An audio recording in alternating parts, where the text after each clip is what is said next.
Hey babe, we got any change? Yeah, we do. I think we're gonna need it for this one.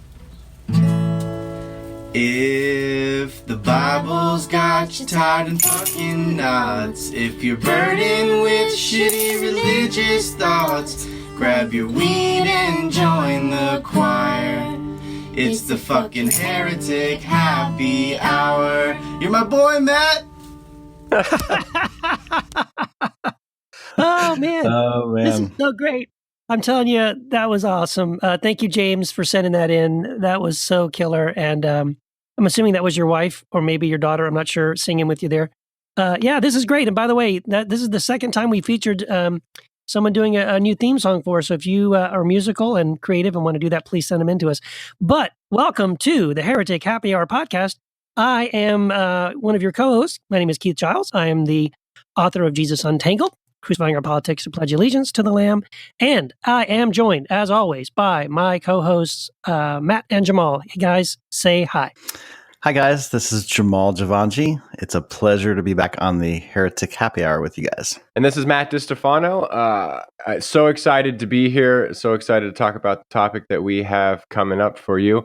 But before we get into all that, just want to mention a word from our sponsor. As always, it's the Unfundamentalist Group blog. And they are focused on following Jesus' commandments to love God and neighbor, and they are dedicated to opposing the toxic, power-mongering, fear-inflaming nonsense. Can I say bullshit? Bullshit that is inherent in economic, political, societal, and religious fundamentalism. Find them online at facebook.com/unfundamentalist or read their blog at unfundamentalists.com. Yeah, and that's fantastic, Matt. You're doing better and better at reading that. I'm getting pretty good. You're ad-libbing now. Yeah. That's awesome. Yeah, and I just had can I make an announcement? Please. As always. Yeah. Well, I wanted to let the listeners know that we actually have a hotline for the Heretic Happy Hour. Yeah, it's just it's something that people can something new every episode. Great. Something new. It's like just an idea we had that allows the listeners to interact with us, maybe share some comments or questions or disagreements or whatever. And we just felt like, wow, this would be a great idea to introduce this to our listeners. So brand new this week, we would like to roll this out. The hotline, the number is 240-3-HERESY, or it's 240-343-7379. And we can receive text messages as well to this hotline. We can, yeah. It's like this technology is advancing every day. So like we can get text. I know, it's crazy. What's next? What's going to be next? So we have text messages that can come in. We also have voicemails, and we've been getting a lot of love on the hotline, which is to me a miracle. Just because I'm just surprised anybody knows about it. So, right. But yeah, we've been getting a lot of love recently on the Heretic Happy Hour hotline. So a text came in. Can we cue up that text? Awesome. Here we go. Quote, "We just listened to the Heretic Happy Hour episode 16 with Bart Ehrman. Thanks so much for providing a space where an authentic other can speak in a non-confrontational setting. And thanks for modeling that ethos amongst yourselves in your discussion that followed. How refreshing to be able to get information rather than indoctrination. We listen to these Heretic Happy Hour podcasts over and over. Thanks for the wide range of heretics you allow us to come to know." And that's unquote. And that's from a listener. Really, really appreciated that. That was super encouraging. Really, our goal is not, well, I would say your guys' goal is not to indoctrinate. I mean, sometimes I have that agenda, but obviously, I'm. When it comes to Mary Magdalene. Hey, by the way, Mary Magdalene, did you guys know there's a movie coming out about Mary Magdalene? Like, is that incredible? Like the timing of all that? Like, amazing. Yeah. Are you in that movie? You're not in that? I actually wrote and directed it, but I'm just kidding. But you're camping out. You're camping out, right? Right now you're recording from the line. In front of the theater. I got a 10, but I do think it is coming out at the end of the month, by the way. But that's neither here nor there. And okay, so we have a couple of voicemails to the hotline. Can we queue up voicemail number 1? Hey guys, this is Steve. I'm from Ohio. Yeah. Generally, I would have considered myself a conservative, but you guys have really stretched my mind. I mean, and to think that it's coming from a hippie and a pothead on top of that, I think is really freaking awesome. I don't necessarily agree with 100% of everything you guys say, but you guys are really stretching my mind and in a good way. I have really had to change a lot of ideas on what I thought was right and wrong and all that kind of stuff. And I know that's not even necessarily what it's about. But hey, you guys are doing good shit. And I'm really surprised at the things you guys are bringing out. And it's really my type of podcast that I like to listen to. So thanks a lot, guys. Wow, super cool. Super cool. And man, yeah, Buckeyes from Ohio. Buckeyes taking over the world. I really love that. Yeah, I know that when he says he doesn't agree with everything, he's probably talking about you guys. Yeah, he doesn't. Yeah, but it's Probably. yeah. But I appreciate that. I appreciate that. We do appreciate the comment from the caller, and so let's cue. We have another one coming in, so let's cue up voicemail number 2. Hey, one of my friends turned me on to your show, and I really, really like it. But I was just wondering, what's the phone number for the hotline? Keep doing good work. That's a good question. See what I'm talking about, guys? This is my point. And Yeah, it's a miracle that he found that he actually left that voicemail on the hotline. I know. Well, I'm glad he did. Because, So he called it, left the voicemail, and then asked for the number. I think that's hilarious.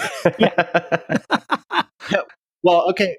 Just we really don't want to just disregard anybody's comment. Just read, So I would just like to honor this caller and just say, okay, thank you for calling. Thank you for that question. That's a question that many of us have. Let me answer that question again. Here, the number to the Heretic Happy Hour hotline. Are you guys ready? Yeah, I got my pen. Get your chalk out. Yeah. Okay.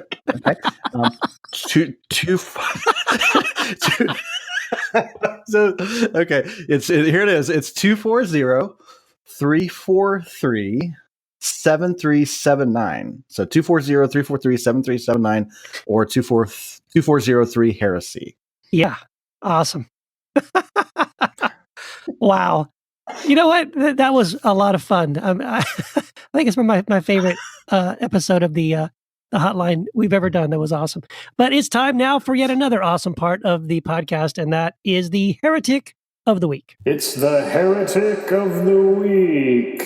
Hi, I'm Matthew, and I'm a heretic. Hi, Matt. Yeah.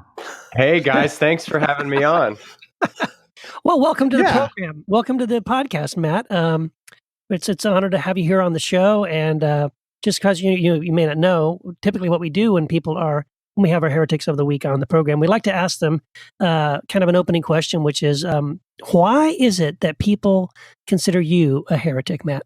Oh my goodness, how many reasons do I have to give?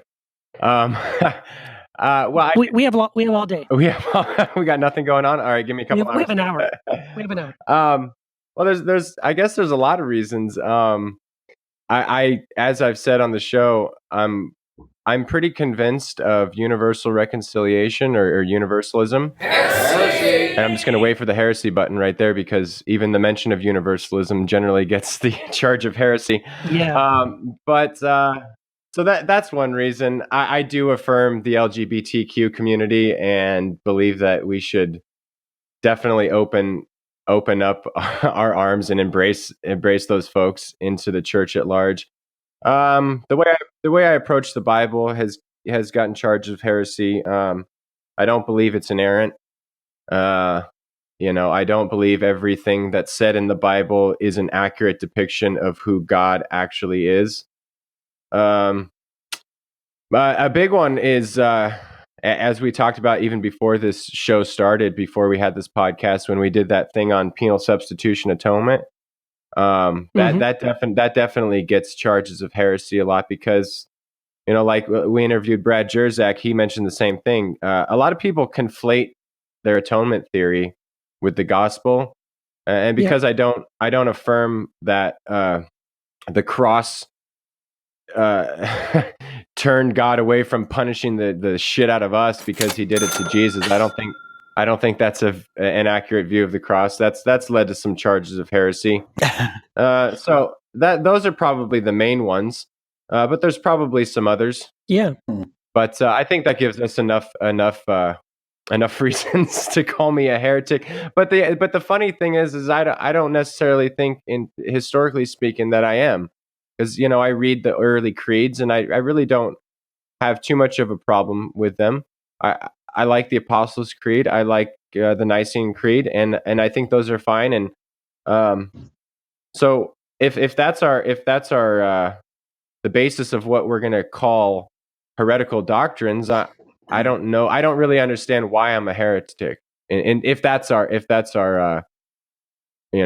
how we're using what we're using to define the word, and if the word is to mean like that a brother or sister in the faith who's divisive, I don't think my views cause division, because, well, I mean, they can cause division, but I'm not being divisive because I'm not certain about my beliefs. I'm convinced, but I'm not certain, and it's cool if you disagree. And I'm not gonna kick you out of the table, out of the meal, so to speak. I'm not gonna kick you out of my quote unquote church if I had one.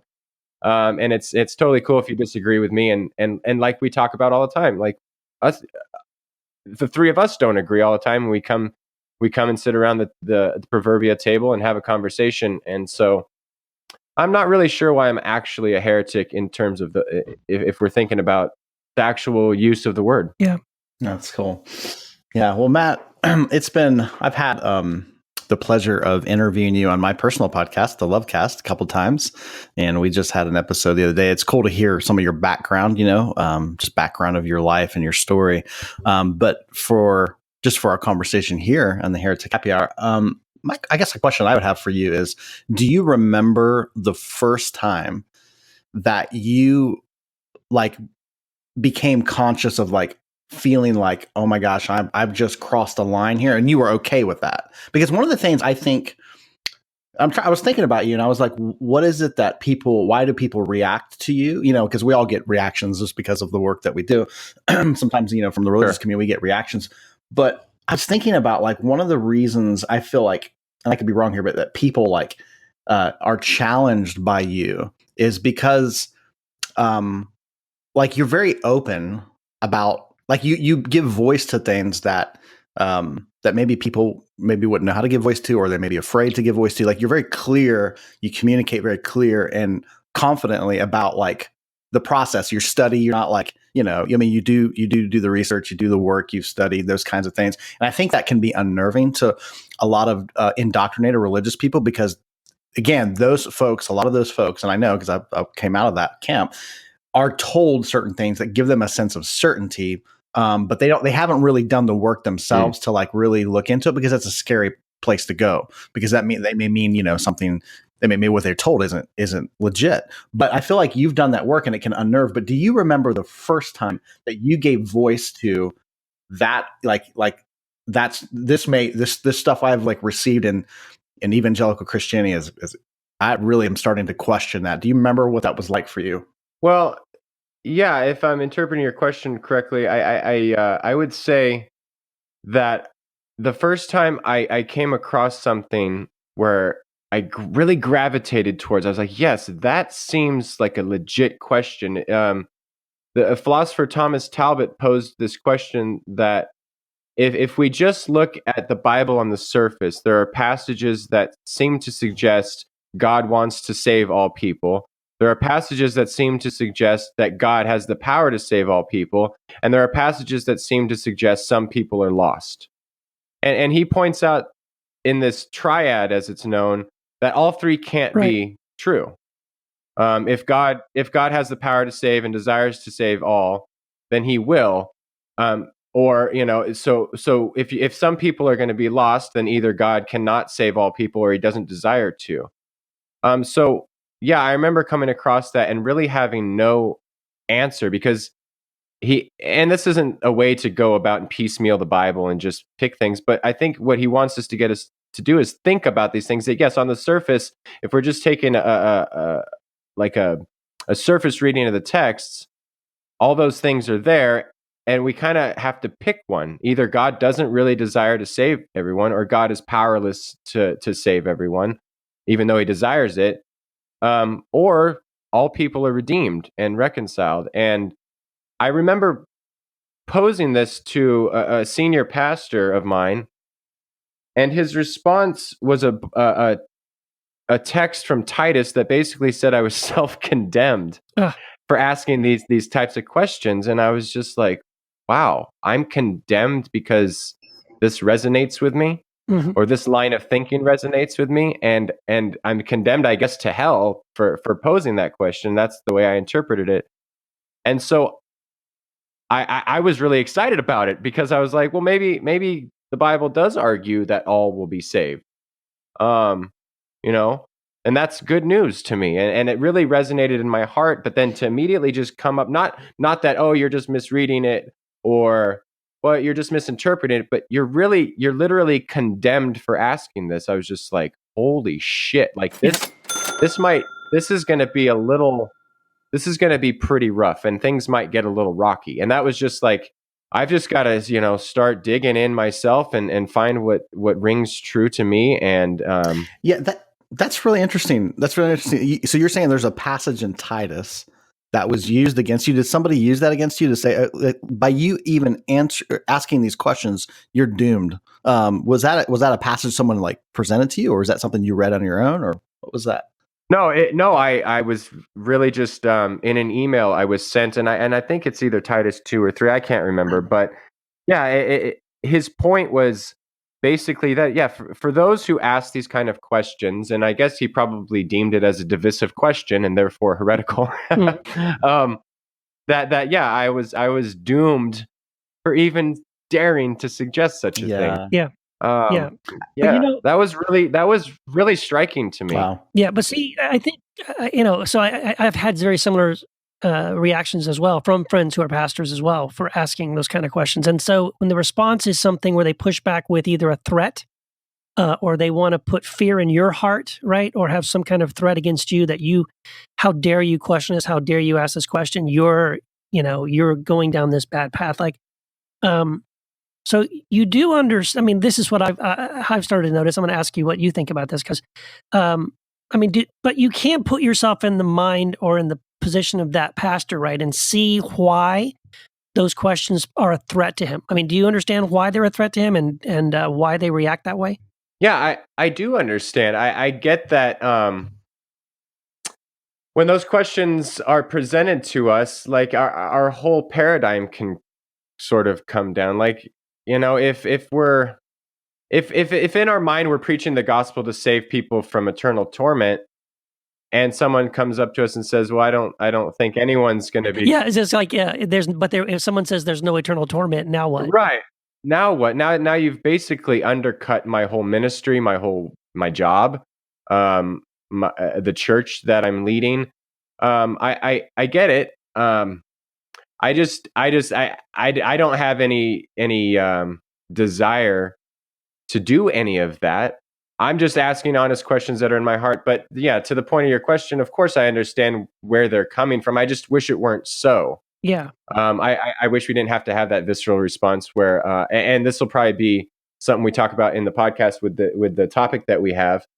But when we're just so damn certain about something, and someone comes to challenge that, it's like, when we base our faith on certainty, I think we have some problems, because the minute we're not certain about something, then it seems like our whole faith paradigm comes down. And so I would look at that pastor and think like, well, yeah, he probably is very certain about his beliefs.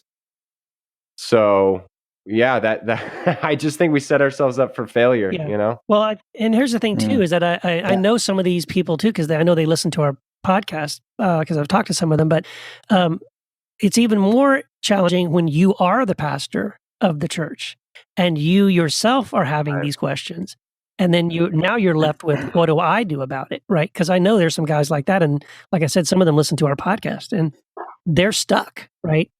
So what do they do?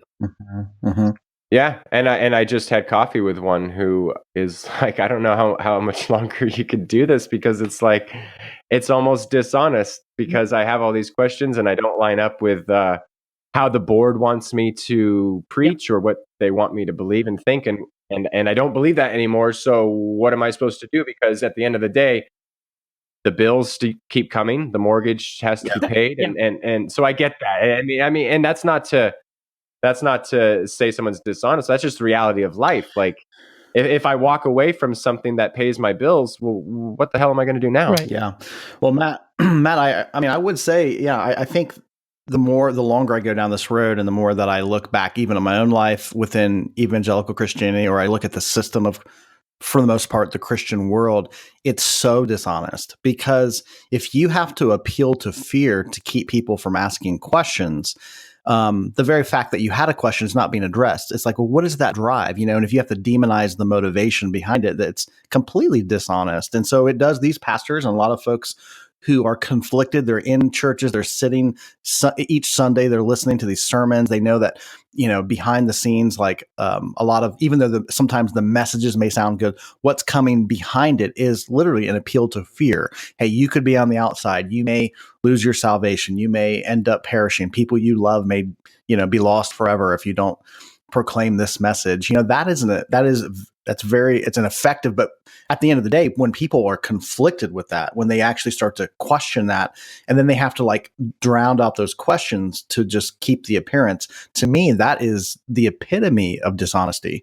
And I don't think, maybe it's not conscious on their part, but it's clearly not honest.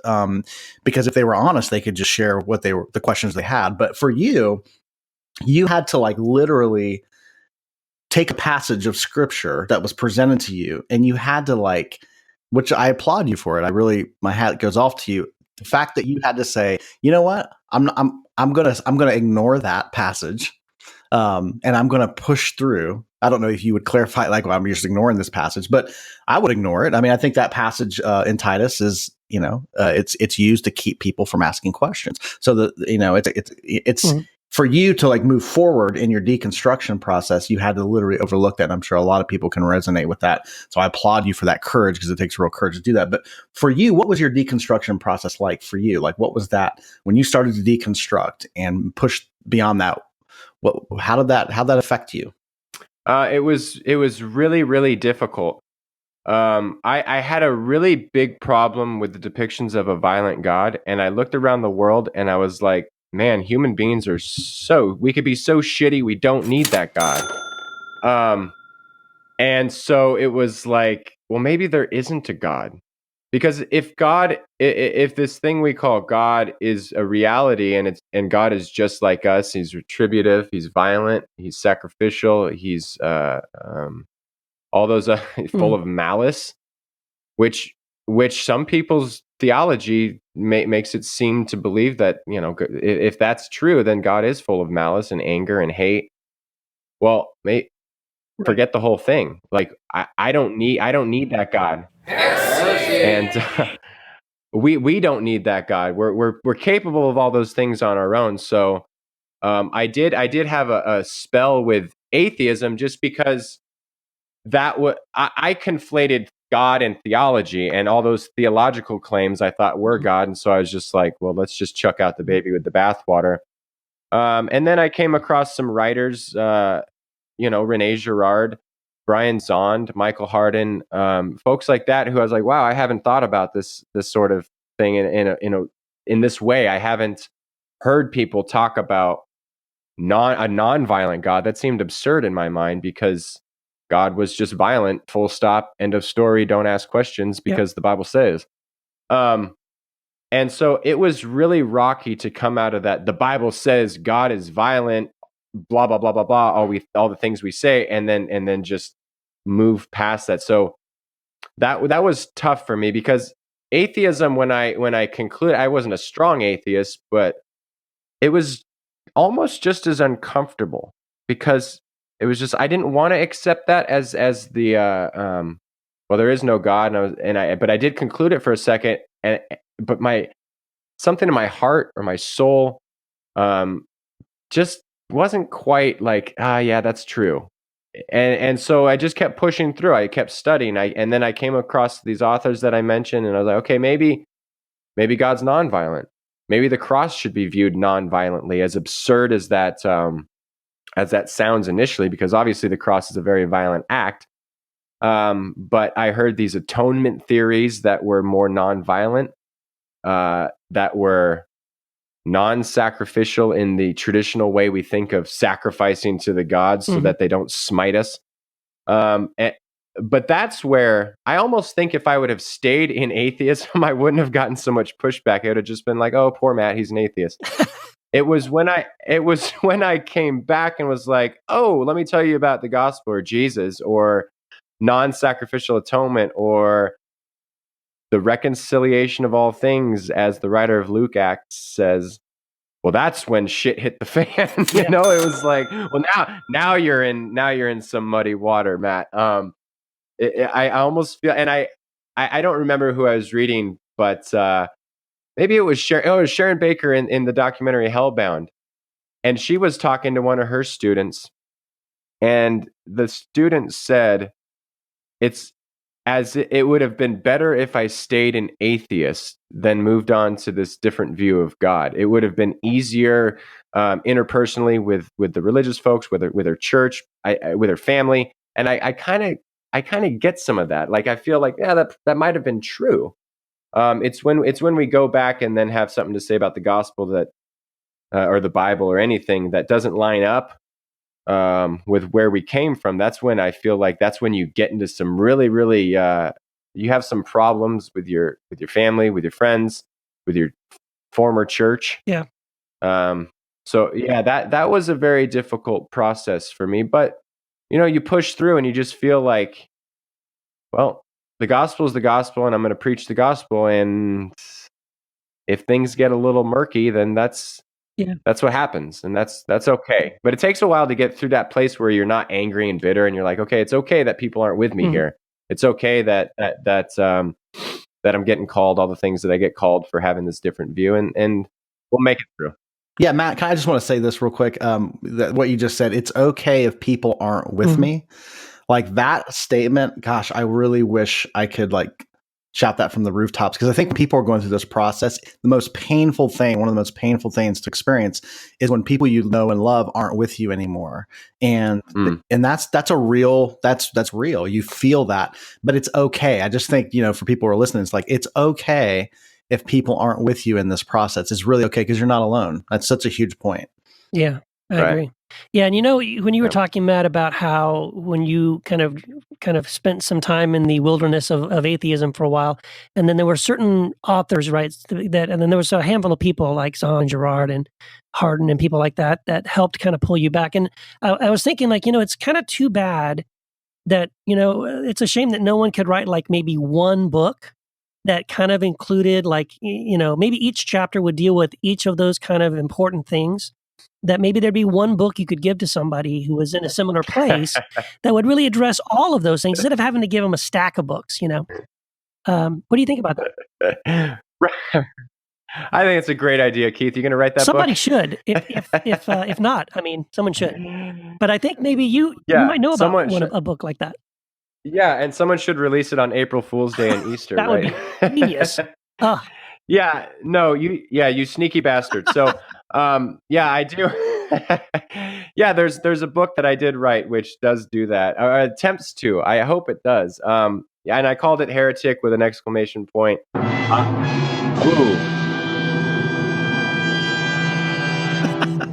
I think that's my favorite soundbite. Yeah, Matt, you're making an announcement right now, right? Yeah, I have a book out. It came out 2 days ago on April Fool's Day, not a joke, and Easter. So it came out this Sunday. It's called Heretic, out on Quoir Publishing. And yeah, I took 10 questions that I think are on the hearts and minds of any Christians wrestling with their faith and wrestling with doctrine. So things like atonement and LGBT and universalism and free will and the end times, which that just, as you said in one of our previous shows, Keith, that seems to be the moneymaker. Like everyone wants to talk about the end times. That's where the money is. I include. Yeah, and speaking of money, because one of the folks that I've come across with said something to the effect of, "I hope you don't get paid for this." Yes. Ralph of Quoir Publishing and our producer of this show thought it would be a great idea to donate all the proceeds from the first month royalties to to a charity. And Keith, I appreciate you coming up with the Preemptive Love Coalition because I absolutely love what they do. So all of the royalties from the month of April, whether it's Kindle, which will be 99 cents. So you got $1, buy the book, because the money is going to go to the Preemptive Love Coalition. And what they do is they help families in war-torn areas like Syria. They help those folks, the unlovable. That's their thing. The people who aren't going to be loved, we're going to love them, and I just love that. Mm-hmm. And then and also the softcover books, the royalties are going to go. And jokingly, I hope I don't sell 10,000 books because I'm going to kick myself. But that would be wonderful. It'd be an amazing blessing for Preemptive Love Coalition. Yes, it would be. Yeah. But selfishly, I'd be like, God dang it. Yeah. So I'm super excited about this book. I think it's short, it's to the point, it's succinct, and if you don't agree, that's cool. But if you're wrestling with these things and you want to hear a voice talk about these ideas, then pick up the book. I think it's good. I've heard good feedback.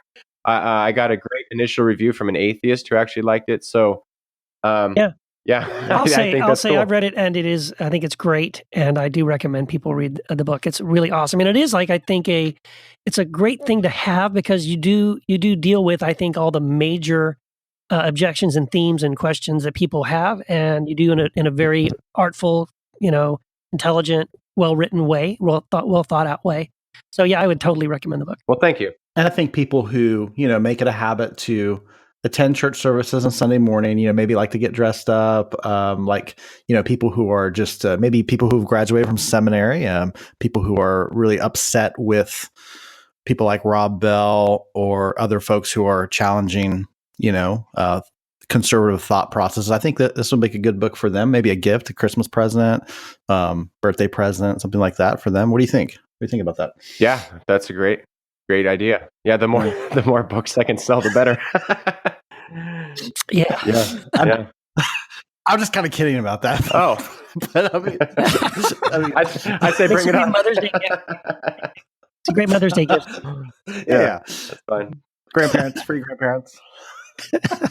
But I will say, I do cuss in it, so don't give it to your kids because that would have, Yeah, it's not bedtime story reading for your children. Yeah, no, unless you're progressive. Does it have an explicit label on the front cover though? It does. So it is what it is. Yep. And people love that. People love that, especially about even our podcast. It's one of their favorite things about us that we do. Some people do anyway. Hey, I think it's time for us to thank you, Matt. Thanks for being our Heretic of the Week. I think it's time for us to transition to our main topic for the podcast. We're about halfway in here. And so our topic for this podcast what we wanted to talk about was this idea of, we're kind of playing around with different ways, what do we call it? But it's essentially like trust versus certainty, or the, embracing mystery versus, being right, and how important it is to be right. And that seems to be something I think that I see is a big problem with a lot of Christians that I run into today, is that they seem so certain of their beliefs. And I think that's part of why people like us get a lot of pushback, because we're good at poking holes in things, or at least asking questions, and wanting people to not be so certain about everything, but to say, well, but what about this? And but what about that? And so there's a tension there, right? Between faith as being certain of something, or faith as being sort of loosely convinced of something, but leaving room that you could be wrong, right? So we hear all the time that the opposite of faith is not doubt, that the opposite of faith is certainty. And I think for me, that's where I land. So I don't know what you guys think about this topic and where should we go from here? Well, I think that's absolutely true. The opposite of faith is not doubt. So for instance, I'm certain that 2 + 2 = 4. I need no faith in that. I mean, right. So, but if we approach our faith like an equation, or like we're just certain about it, it leaves no room for growth. It leaves no room for what the Spirit is speaking to you now. It leaves no room for changing something that, the word repent is metanoia in Greek. It means to change one's mind. If you're already certain, how can you change one's mind? Right. Yeah, that's right. And just looking at my own life, I mean, I've changed my mind so many times, and I've met so many Christians who have come from this and that camp and moved to a different one and changed. And it's like, well, why do you think you're certain now? You already changed before. Mhm. So I think in 50 years, if I'm still around, 2 + 2, I'm still going to be certain is 4. But what I am certain about of my faith is that I'll probably change. Right. Yeah, and I think, and I agree with you, man. I'm totally there. I mean, I think in the last 10 or 11 years of my spiritual experience, yeah, I've started to really embrace the fact that I myself am in process with my faith, and I recognize that there are things I believe now that I didn't believe 5-10 years ago, and then my assumption is that I hope anyway. Honestly, this is my hope that I don't get like, I don't want the cement to dry on anything. I want to be open to any question or any idea or any thought, not in a sense that, oh, I'm just blown this way and that, and I'm just like willy nilly, like someone accused us of recently, like, oh, I just don't know what I believe, and oh, anything is open. Oh, let's just chase this little butterfly for a while. It's not that. It's just recognizing that I can be wrong about something, or maybe everything. And like you said earlier, I'm fairly certain of the things I believe. And here's the deal: if I wasn't, I wouldn't believe them. Like, everyone believes what they believe because, I think so anyway. Maybe that isn't true, but I think you should believe what you believe because you have tested it and thought it through and considered it. And this is key as well. Listen to people who don't agree with you. Read books by people who disagree with you. Listen to podcasts or messages by people who don't necessarily agree with you. And I think that's so important, to recognize that we all have something to learn. And if we do recognize that we're in process, then what it should do is give us grace for other people who are also in process. So, like, if I'm really comfortable with the fact that my own faith journey has been a process and I'm still going on a journey, I'm still on a process, then if I encounter somebody who disagrees with me, and this happens a lot, and they believe something that I used to believe 5 years ago, what I should do is have grace for that person and say, yeah, I know exactly why you believe that. I used to believe the exact same thing. So I should have grace for that person and love that person for who they are and not judge them for their quote unquote wrong beliefs. It's not a wrong belief, it's just different than mine. And so, if we can maintain that sort of holding loosely to our certainty and holding loosely to our quote unquote beliefs, then it should give us, and I think that's what we're trying to model even in this podcast, is that we don't agree on everything. We're open to having guests on that we don't agree with. We're open to talking and dialoguing with each other on things we don't agree with.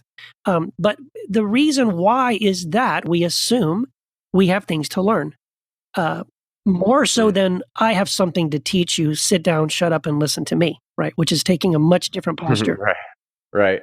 And I just think it's beautiful, Keith, that you admitted at our live show, you're like, I find myself agreeing more and more with Jamal. Yeah.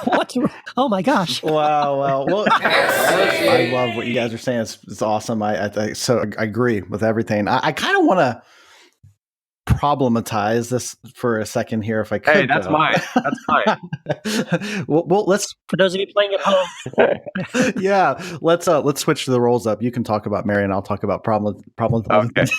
but in all seriousness, I feel like this is an interesting topic because I've been thinking about it. Like, obviously, coming out of a religious context, evangelical Christianity. I mean, it's all about being certain about what you believe and knowing the right information, having the right doctrines and creeds and all that kind of thing, so you can be quote unquote orthodox and not heretical, or how it's typically used. So I understand that, but so there's the pushback against that is like, hey, well, if you need a certain set of beliefs and statements to like hang your entire worldview on, then that's a shaky, very shallow place, and it's just not honest, because again, you can't ask questions, because if you ask questions of that, then you're not certain.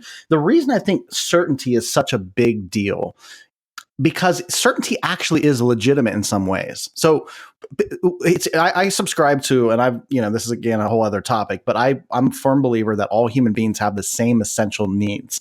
And one of those needs is certainty. All people have to feel certain. If you don't feel certain, then it's really hard to function and live life. Like at a very basic primal level, you have to feel certain about something.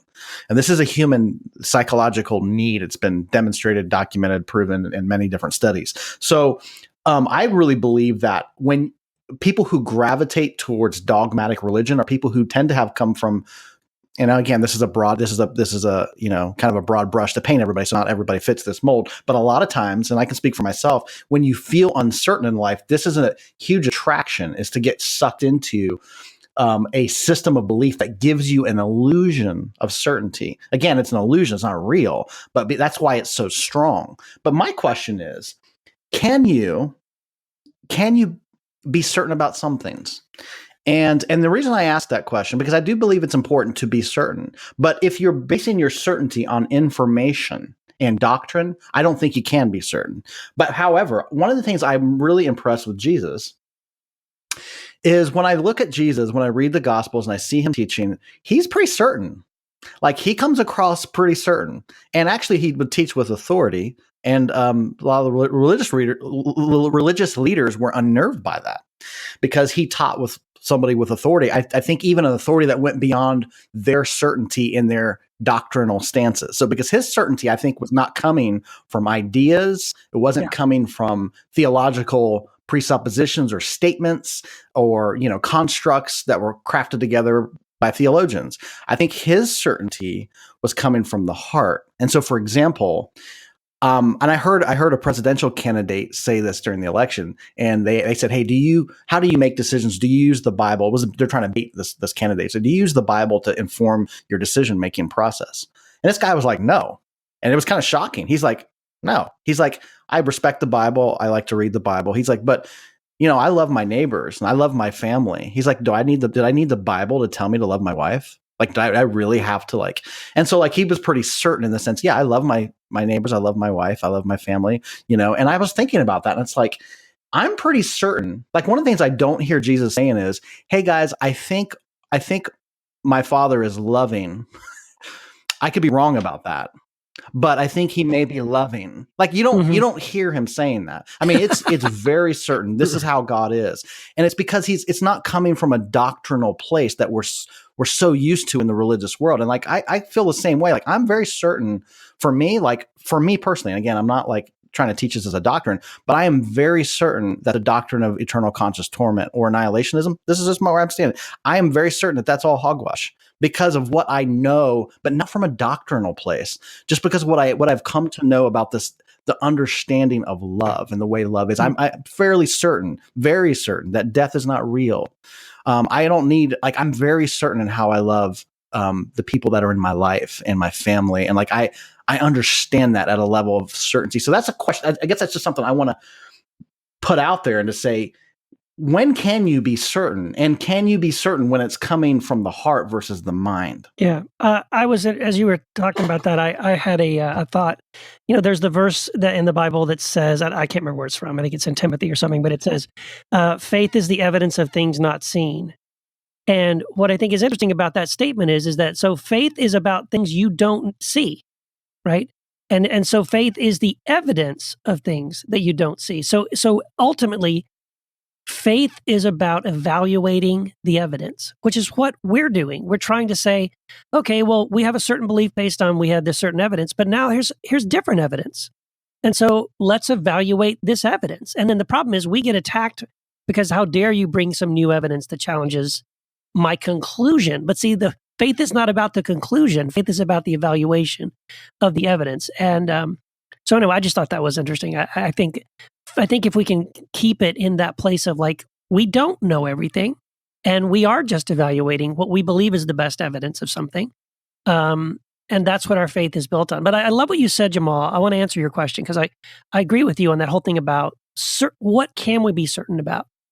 And I remember, for those of you playing the bingo game at home, this is going to be a drinker. Take a drink here because I'm going to mention our house church. That we were in our house church about a year or so ago, and one of the young ladies in our group was going through some doubts about her faith and sharing just really, very honestly some doubts. And just even asked, she just asked to the group, like, what is real and what do I know and what do I believe in? And all I could really respond in that sense was to say, what? I think the only thing I can say for myself with any certainty is when it comes to God, that I know, that I think I know, is that God is good and he loves me. And beyond that, I don't know that I could say I'm certain about really anything. But I have to hold everything, like, to me, everything starts there. I believe that God is good and he loves me. And then everything else is evidence and discussion, Yeah. To answer your question, Jamal, I think I would problematize your problematization. Is that a double shot? The double shot. And maybe differentiate between being convinced and being certain.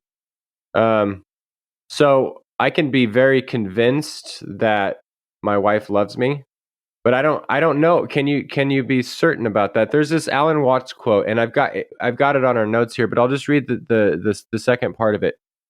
The moment you take a journey, what an act of faith. The moment that you enter into any kind of human undertaking and relationship, what an act of faith. See, you've given yourself up, but this is the most powerful thing that can be done. Surrender. See, and love is an act of surrender to another person, total abandonment. I give myself, take me, do anything you like. So that's quite mad, because you see, it's letting things get out of control.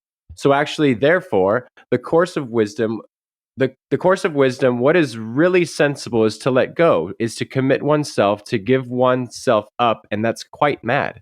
So we come to the strange conclusion that in madness lies sanity. Mm. And I like that quote because it's almost, it seems paradoxical. Like, I don't know if I can be convinced of love, but certain about love, but I'm very, very convinced about it. Mm-hmm. And in this process of we let go of holding on to things. And so maybe that doesn't answer your question that great, because it's hard to differentiate between certainty and being convinced in my mind, because if I am certain about anything, it's that my wife loves me and my daughter loves me and I love them. But I don't know if it's necessarily certainty in terms of like some sort of logical conclusion. It's more of a different kind of knowing.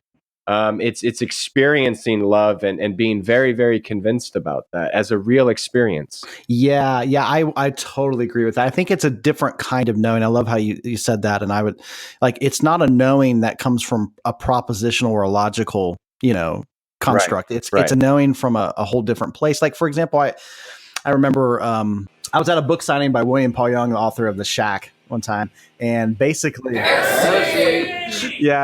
was talking about this guy who came to his book signing, and he was like, what he was saying was, he said, I'm an atheist. I don't have faith in your God. I don't believe in the gospel that you present in the book. He said, but I just from a literary standpoint, I thought what you wrote was very well written. It was captivating. Like, it's the first Christian book I've read in that sense. And he's like, I really, really enjoyed it, and just wanted to let you know. And I felt like I needed to come to this book signing and just let you know how good of a writer you are and just well done. That's great work. And he said, "Oh, that's great. I'm glad you came, and thanks for letting me know." He's like, "But I'm just curious about like what you believe in." And he's like, "Well, I'm an atheist, so I don't have a faith. I don't believe, in God and that kind of thing." He's just like, I understand that. He said, "But what do you know? Like, what is it that you have absolute confidence in and faith in?" And this guy was like, "Nothing. Like, I'm an atheist. I told you I'm an atheist." He's like, No. Everybody believes in something." He's like, You're defining, you're telling me what you don't know or don't believe in. He's like, I'm just curious about what you actually really are confident in. Like, what do you know? And this guy was like, well, I can tell you that I'll tell you what I believe in. He goes, I believe in, I'm very confident in the way I love my children. And so he's like, well, describe that to me. And he's like, well, it feels like something that is all consuming. And it's something that I would lay my life down for. Like, I would take a bullet for my kids. Like, I wouldn't think twice about it. He said, where do you feel it? He's like, in the depth, the core of my being, like in my cheek. I pointed to his chest. He's like, it's in the core of my being. He's like, so wait a minute, let me get this straight. You have, like, you believe in this all consuming love. and and you feel it coming from the like emanating from the depths of your being, and it's self-sacrificial. Like you would lay down your life for them, and you carry that within your own being. He's like, absolutely. He's like, you feel very confident in that. He's like, absolutely. And he's like, I don't think we're that different, because I have the same thing too. I just may use different terminology to describe that love, but like, so it's just interesting that this atheist who could not have faith in God because it was coming from maybe some doctrinal or some theological proposition place, when he was able to really be rooted in his being, he could be very certain without even, like, it was like a no-brainer. It was like, yeah, I can be certain. So I feel like coming back to love is like, that's where the knowing and the authority can be it's a certainty, but it's not a dogmatic doctrinal certainty. Right. Yeah, absolutely. Yeah. No, I agree with that. I think it's important to clarify those differences. Like, are we certain about God, or are we certain about theology? Because the two are different. Our doctrines are never God, and if we're certain in what we believe about God, then it leaves no it leaves no room to have faith in God. Yeah, that's exactly right. And we have touched on these kinds of themes over the course of this podcast. Like the idea that my beliefs are not me. I am not my beliefs. Like that. First of all, that's a separate thing. What I believe is not who I am. And so therefore you can attack my belief or question my belief. You should be able to, and that shouldn't offend me or make me angry, because you're not attacking me. You're attacking an idea or a thought that I happen to have. But it's also, like you said, my beliefs and my doctrines and my theology, which is just a bigger word for my belief. Not only is that not me, that's not God either. That's my ideas about God, which can be wrong. And I wanted to say something about even the beauty of mystery. Like, so, we've talked a lot about certainty and knowing and all that stuff, but see, I think there is so much beauty in embracing what we don't know, embracing the fact that God is bigger and wider and longer and deeper and better and more amazing than we could possibly imagine. Like, I love the mystery of God. Now, but I also understand, I've encountered Christians that scares the crap out of them. The idea that there's so much about God they don't know, like that mystery. So in other words, like, I take comfort in all that I don't know about God. But for some people, they take comfort in what they think they do know about God, right? Which is why they get upset if you start poking it. But I'm the opposite. I think it's amazing that when I start thinking about the fact that there is more of God to know than I know. Like, way more. Like, if I just think about what is it even I think I know about God? Like, I could just make a list, right? Make a little bullet list of it. And I look at that list of things I think I know about God. Even things like, I'll just go in and say I'm certain, even if I'm not. Like, okay, yeah, it's just maybe 10, 20 things. How long can that list be? And then realize that, you know what, though? There's a list 100,000 million, miles high of things about God I do not know. And to me, I take comfort in that. I think it's awesome. I think I would rather spend time pondering the mystery of God, because again, any God that you can understand, that you can wrap your brain around, I would submit that's not God. That's not the God of the universe. He's not a God that you can completely, fully comprehend. And so, yeah, I love mystery. I think it's wonderful. To me, it's good news that there's mystery. Right. Yeah, I agree. And it's Brad Jerzak that points out, like, in Ephesians 3, like, the love of God is always wider and broader. So there's always going to be a bit of mystery, isn't there? Like, we think we got God's love wrapped up, and it's like, oh, but you're still not quite there, because it's always wider and always broader and always higher and deeper than you think it is. And another thing that I was thinking about when you were talking, Keith, is I always find it fascinating and interesting and ironic that many folks would say, well, you're just not understanding God because God's ways are higher than our ways. And then they'll tell you exactly what God is like. And I always thought that's really fun. Well, God's ways are higher, and let me tell you what it is. It's like, what? Yeah. Well, even that phrase, like when people quote that, it's always in at least to me, this is how 90% of the time, if another Christian tells me, Keith, you don't understand something, God's ways are higher than our ways, it's usually to justify their view that God is violent. Right. But if you go and read the verses that were references that, God is saying, my ways are higher than yours in the sense of I am more merciful than you think I am. I am more merciful. Exactly. I'm more loving and patient than you think I am. Yes. My ways are not like your ways because your ways are impatient and violent. And my ways are not that. It's I am better than you think I am. Right. Right. And I would say, I agree with that verse. I don't agree with your misapplication of that verse. Exactly. Yeah, and I think it comes down to what you're identifying with as self. So, for example, when you say God's ways are higher than our ways, I think that's a contrast between when we say our ways and then God's ways, as if there's a distinction there. It's talking. I think it's about the ego self or the construct of our mind. So, for example, when Paul says, okay, this is my prayer for you guys. When in his letter, I think it's in Ephesians, when he says, that you may know the depths and the breadth and the height and the width of this love. And so, like, how would you know the depths and the breadth and the width and the height? It surpasses all, like this love that surpasses all knowledge. Like, how would you know that? It's because there's really two parts of you that are experiencing this. There's the mind part that goes, okay, this is beyond my mind. We do it all the time when we go, that blows my mind. Like, that just goes beyond my mind. Right. Because so who's the one saying that? You know what I mean? Like it's not your mind that's saying that. It's another part of you that's going, this goes beyond, and you're experiencing it. You're feeling it. It's the truest essence of you. And you're going, whoa, this is, or when we read the scripture and God says, my ways are higher than your ways, we go, yeah, oh my gosh, that is, but we're also agreeing with that. So there's a part of us that actually is in congruency and on the same page with God's ways. And that's where the distinction between God and self gets blurred, which I think it should, because when we're operating from our true self, that's the divine self that is in total flow and congruency and not in conflict with the divine. And so that's where this true certainty, a healthy certainty, can come from, which I really see Jesus operating from. And again, my belief is that we are all like Jesus in that sense, that when we stop there's an over identification with the mind, with the self, and that mind is like, that's where we get into problems, because the true essence, like the mind is a useful tool, but it's not who we are. Like, who we truly are is who we are at our essence. And I think that's such an important distinction to make. Yeah. Can I what you said reminds me of a John Calvin quote. Can I quote Calvin on this show? Oh, gosh. No, but it's a good quote. It's a great quote. Listen.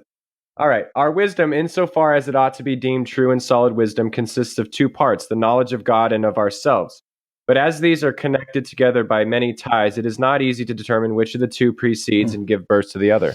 Yeah. I just like that quote, and I like the irony of it because I'm not a Calvinist, but I just think, like, yeah, this whole business of knowing God and knowing ourselves, like, how can we distinguish between the two fully? Because it really becomes blurred. Yeah, absolutely. Yeah. Well, this has been a good one, guys. I think this has been a really good, solid conversation, and hopefully, it's gotten some people thinking along these lines, and hopefully challenging some of their preconceptions as well. And yeah, I don't know. You guys have any last thoughts about it? No, I'm certain that this was a good one. I am certain. I'm pretty. There's no doubt in my mind. And I'm certain that you guys should go buy my book. I'm certain about that. Yeah, absolutely. Which you can get on Amazon or wherever books are sold. Yeah, and it's only 99 cents, people. Come on. Yes, and there's a hotline too, so don't forget that we have a hotline. That's right. Does anyone have the number? I'm not certain of it right now. I have faith that it's 2403 heresy or 240-343-7379. Could be wrong. I'm fairly certain though.